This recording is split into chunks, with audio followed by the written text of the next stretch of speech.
welcome to Mr. Randy's Wine and Spirits. I'm Mr. Randy, and Mr. Randy is just a little bit sad because here we are with the final pour episode for the Syndicate 58.6. If you're new to the channel, hello, welcome, come on in, have a good time. All my returning viewers, they already know. So let's get the show on the road, shall we?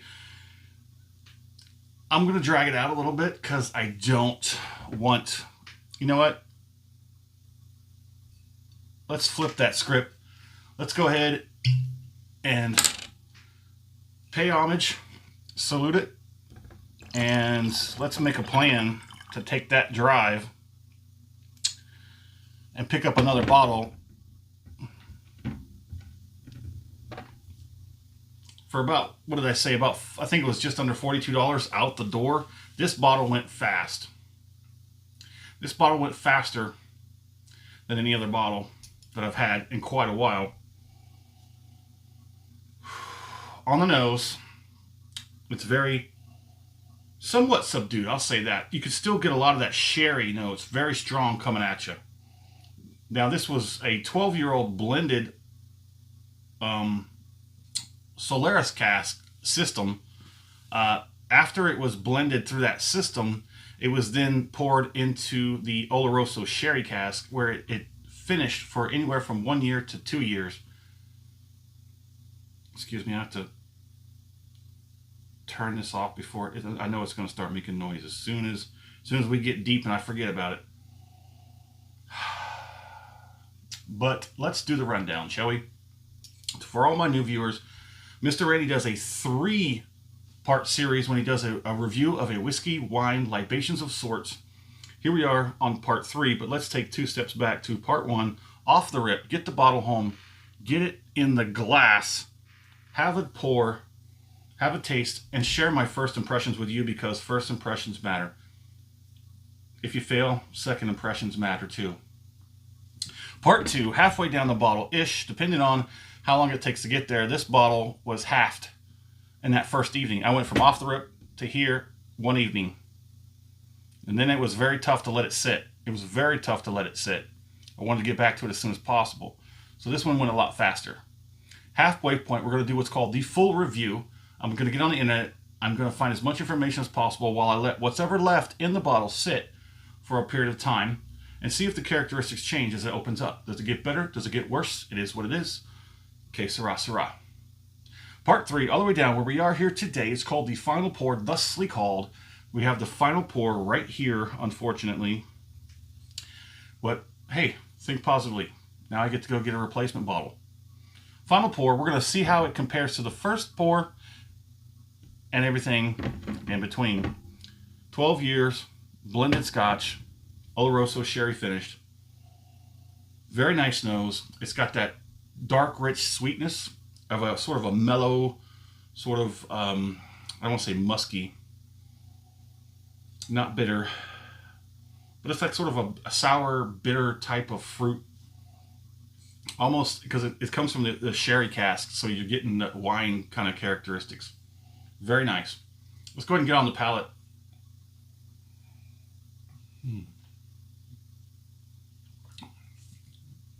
Ooh-wee. Ooh-wee. Now this has not allowed to sit longer or even anywhere close to what I usually would have it. So it's kind of not really a fair assessment of how well it's going to hold up over time. But my philosophy is drink it. That's what it's there for. You want to let it sit on a shelf and oh no. My bottles don't sit. They sit long enough. They don't even have dust. They don't sit long enough to have dust collect. And it gets kind of dusty here in Texas. It's just everywhere. Let's go ahead and get that second palate going, and then we're going to talk about it.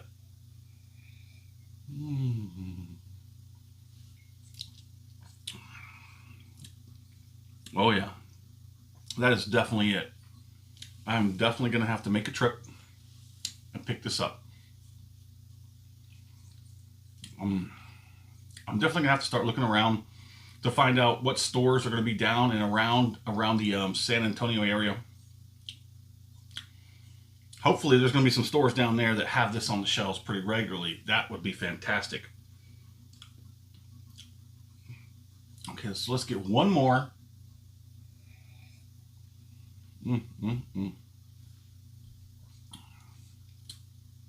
Very exceptional. That's incredibly great for a 12-year-old blended Scotch. It really does. There's a lot of action going on, but we're going to save that for the finish. Let's go ahead and get that done, I guess, and all the more motivation to go get this replacement.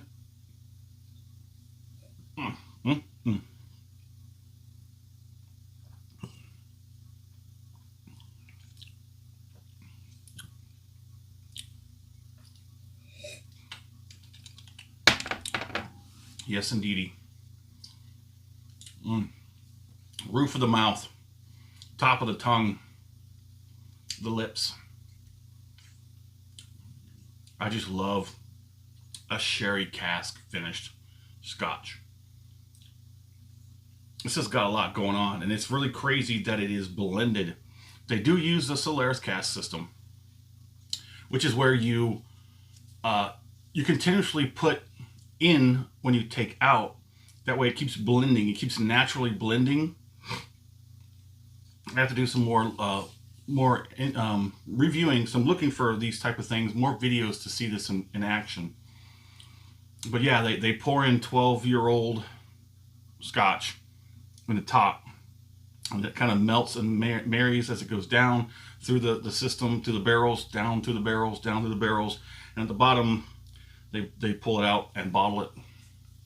So you're kind of constantly getting somewhat of the same recipe, but it depends on which Scotch you're putting in on the top.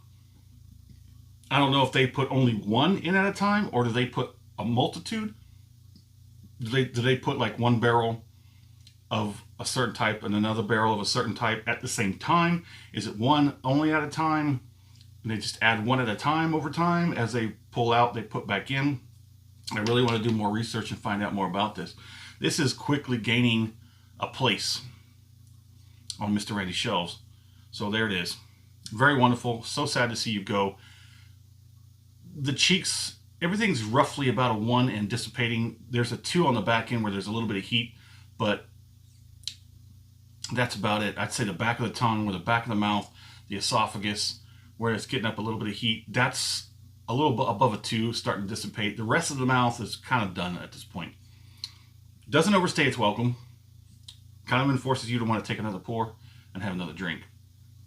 Let me know what you think in the comments. And as always, thanks for stopping by at Mr. Randy's Wine and Spirits. This is a superior one.